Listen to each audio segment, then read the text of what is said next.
Hi everyone, and welcome to Chapter 7, Trauma-Informed Support and Resilience Building for Thriving Children and Adolescents. This chapter is big, it's heavy, but it's hopeful.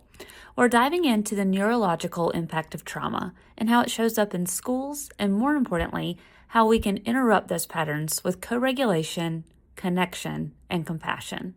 Whether you're a counselor, educator, or school leader, this work is essential because unhealed trauma doesn't just walk into our building. It sits in our classrooms, it shapes behavior, and it silently drives a lot of what we call disruption.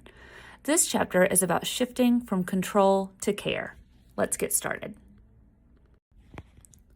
Before we dive into this chapter, let's pause and check in with ourselves because you can't support others if you're dysregulated. Place one hand on your chest and one on your stomach. Take a deep breath in through your nose for 4 counts. Hold for 4. And then exhale for 6 counts. Now gently ask yourself, what am I feeling right now? Not what you're thinking, but what you're feeling.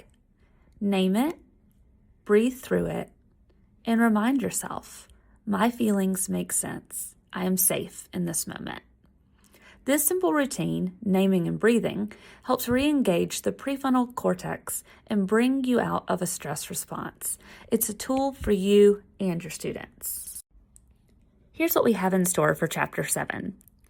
First, we'll examine the neurological and behavioral impact of trauma and toxic stress and how they often show up in students' day-to-day functioning. Then, we'll explore how to apply trauma-informed principles within MTSS. That means making sure regulation, relationships, and healing are embedded at every tier. And finally, we'll get into the sustainable work. Co-regulation routines, relational anchors, school-wide commitments that don't just react to trauma, they interrupt it. And in return, it builds resilience. Let's pause and reflect for a moment. Think of a student whose behavior you found confusing or exhausting or disruptive. What if you viewed that behavior as communication? What was that student trying to say? What if it wasn't defiance, but dysregulation? What might that student need more of? Consequences or connection? How does your school respond to pain that doesn't speak in words? This chapter won't just add tools to your belt. It's going to shift your lens. You'll leave with strategies, but more importantly, with a different way of seeing what's beneath the behavior. So whether you're helping one student regulate or helping your whole school reimagine safety, you're in the right place. Let's begin.